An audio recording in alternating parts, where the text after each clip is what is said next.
포뮬러 1 시즌 막바지 이 트랙 안팎 모두에서 긴장이 고조되고 있습니다. 세르히오 페레스의 캐딜락 합류는 2026년 그리드를 뒤흔들며 드라이버 영입 기준에 대한 논쟁을 다시 불러일으켰고요. 한편 이삭 하자르는 아직 계약이 확정되지 않았음에도 꾸준한 퍼포먼스를 보여주고 있습니다. 그리고 랜도 노리스는 비판을 극복하고 타이틀 경쟁을 주도하며 지금 이 순간 가장 주목받는 인물로 떠올랐어요. 지금부터 이 모든 이야기를 하나하나 정리해보겠습니다.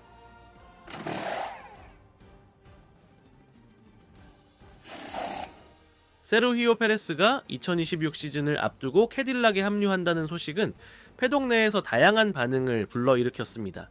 일부는 그의 인지도와 재정적 후원을 연깁 배경으로 지적했지만 미국 팀 측은 분명하게 밝혔어요.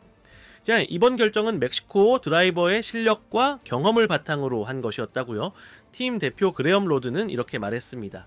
그는 매우 빠른 드라이버고 지금 이 시점에서 우리 팀을 함께 만들어가고 있어요. 팬층이 큰 건 분명 장점이지만 그게 주된 기준은 아니라고 강조했죠. 물론 페레스가 베르스타펜 옆에서 어려움을 겪었던 건 사실이에요. 하지만 그건 그와 함께했던 다른 팀 동료들도 마찬가지였죠.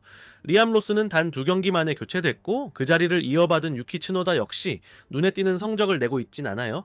결국 이 문제는 드라이버의 기량이라기보다 최근 포뮬러1 역사상 가장 뛰어난 재능 중 하나와 팀을 나눈다는 데서 비롯되는 특수한 환경 때문이라는 거예요. 그래서 레드불 시절의 페레스를 평가할 땐 그 맥락이 반드시 필요하죠. 네, 캐딜락은 신생팀이에요.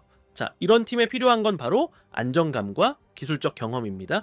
그리고 페레스와 발테리 보타스는 바로 그 두 가지를 동시에 갖춘 드라이버들이에요. 큰 팀에서의 풍부한 경험, 엔지니어들과 협업해 차를 개발하고 방향을 잡아줄 수 있는 능력. 자, 이런 요소들이야말로 지금 캐딜락이 진짜로 필요로 하는 자질이죠. 팀은 당장의 성적보다는 탄탄한 기반을 만드는 데 집중하고 있어요. 2명의 베테랑 드라이버는 그런 과정에 꼭 필요한 존재입니다. 게다가 프로젝트는 이미 실질적인 단계로 넘어가고 있어요. 엔진과 기어박스를 공급하는 페라리는 캐딜락을 위해 SF23을 제공했고 이 차는 이미 이몰레에서 테스트에 들어갔습니다. 샤를 르클레르의 동생 아르투이르 르클레르가 먼저 테스트에 나섰고 그 후 페레스가 13일과 14일에 직접 운전하게 돼요. 자, 이번 주행은 캐딜락 팀 엔지니어, 정비사들과의 첫 통합 작업이 될 거예요.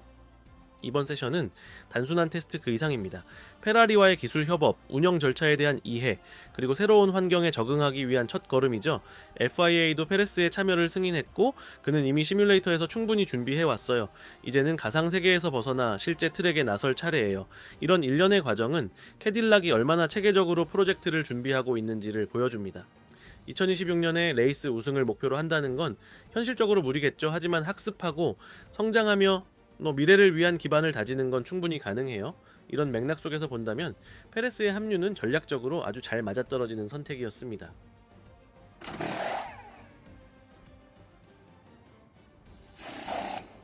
이삭 하자르는 여전히 불확실한 상황 속에서 시즌을 치르고 있지만 동시에 자신의 가치를 패독에서 꾸준히 입증해내고 있습니다. 올해 21살인 프랑스 드라이버는 데뷔 시즌에서 긍정적인 흐름을 보이고 있어요. 가끔은 빛나는 순간도 있었고 동시에 아픈 출발도 있었죠. 멜버른에서는 7그리드에서 출발할 예정이었는데 포메이션 랩 도중 차를 잃고 강하게 충돌하면서 레이스를 시작도 못한 채 끝나버렸습니다. 그는 그 장면을 스스로 끔찍했다고 표현했어요. 그럼에도 불구하고 가장 인상 깊었던 건 그가 그런 상황을 대하는 태도였습니다. 아직 2026년 계약이 확정되지 않은 상태고 레드불 레이싱, 레이싱불스 체제 안에서 어떤 결정을 받게 될지 기다리고 있지만 하자르는 이런 불확실함에 익숙하다고 말해요. 시즌이 끝나기 전까지 무언가에 사인하거나 발표된 적이 한 번도 없었어요. 이런 트랙 밖의 성숙함은 왜 그가 트랙 안에서도 계속 경쟁력을 유지할 수 있는지를 보여주는 대목이죠. 레이싱불스 역시 이런 차분함과 재능의 균형에서 분명한 이점을 얻고 있어요. 아직 그의 미래가 공식적으로 발표되진 않았지만 하자르는 중요한 주말마다 꾸준히 포인트를 따내며 안정적인 성과를 보여주고 있습니다. 이는 팀이 그를 단순한 가능성 있는 유망주가 아니라 현실적인 전력으로 여기고 있다는 걸 보여줘요. 인터라고스에서 2대 모두 톱10에 진입한 것도 그런 흐름의 연장선에 있죠. 팀의 목표는 단순한 성장에 그치지 않습니다. 2025년에는 실질적인 성과를 내고 2026년을 신뢰받는 팀으로 출발하고자 하는 겁니다. 하자르는 또 이렇게 말했어요. 이게 레드불 방식이에요. 압박, 불확실성, 사전 발표도 없이 조용하게, 그래도 고개 숙이고 끝까지 밀어붙이는 거죠. 이런 마인드셋은 단순히 재능 있는 드라이버와 실제로 일을 해내는 드라이버를 나누는 기준이 될 수도 있어요. 하자르는 시즌 초반의 실수를 극복하고 꾸준한 포인트 획득으로 그걸 증명해냈습니다. 이제 외부의 시선은 이런 질문으로 모이고 있어요. 하자르는 단지 맡은 역할을 수행 중인 걸까? 아니면 더 큰 무대를 준비하고 있는 걸까? 지금처럼 퍼포먼스와 멘탈의 균형을 잘 유지한다면 그에겐 진짜로 성장할 수 있는 여지가 충분해요. 결과를 요구받는 팀에서 계약의 불확실성은 그의 집중력을 흔들지 못했습니다. 그리고 언젠가 계약이 발표될 그 순간에는 그건 단순한 뉴스가 아니라 그의 가치를 확인하는 일이 될 거예요.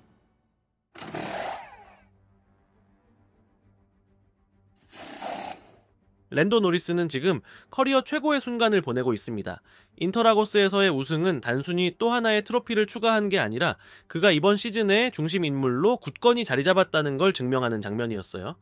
드라이버 챔피언십 선두, 그리고 팀 동료 오스카 피아스트리와의 24포인트 차이 노리스는 시즌 초반 자신을 흔들었던 불안 요소들을 이제 완전히 극복한 모습이에요.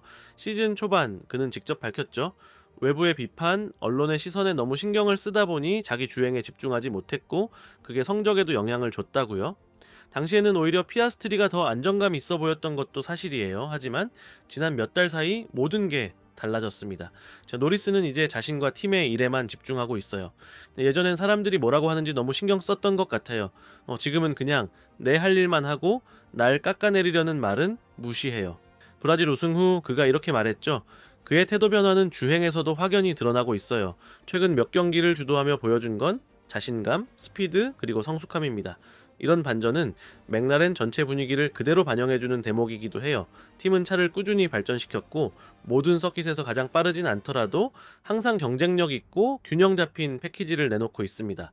노리스는 그 기술적 상승 흐름을 완벽히 활용하며 매 경기 중요한 포인트를 챙기고 있어요. 그리고 챔피언이 될 수 있다는 걸 스스로 입증하고 있죠. 시즌 초와는 반대로 이제는 피아스트리가 더 압박을 느끼는 모습이고 노리스는 훨씬 여유롭고 자신감 있게 경기를 풀어가고 있습니다. 이제 시즌이 3라운드밖에 남지 않은 상황에서 그는 확실한 우승 후보로 올라섰지만 그걸 의식하지 않고 평정심을 유지하고 있어요. 지금의 노리스는 단순한 속도 이상의 걸 보여주고 있어요. 멘탈적인 강함, 아마도 예전엔 부족했던 바로 그 요소죠. 그게 이제는 그를 가능성 있는 드라이버에서 실제로 해내는 드라이버로 바꾸고 있는 겁니다. 타이틀 경쟁은 아직 끝나지 않았지만 지금은 노리스가 레이스 흐름을 이끌고 있고 다른 드라이버들이 그를 따라가야 하는 상황이에요. 그렇다면 여러분은 지금의 노리스를 어떻게 보시나요? 그리고 막스 베르스타펜의 새 팀 동료는 누가 될까요? 댓글로 여러분의 생각을 들려주세요. 영상이 좋으셨다라면 하이프 버튼 누르시고 좋아요와 구독, 알림 설정까지 부탁드립니다. 결승선 채널은 매일 새로운 이야기로 찾아옵니다. 모든 출처는 설명란에 정리되어 있어요. 시청해주셔서 감사합니다. 그럼 우리는 결승선 채널의 다음 이야기에서 다시 만나요.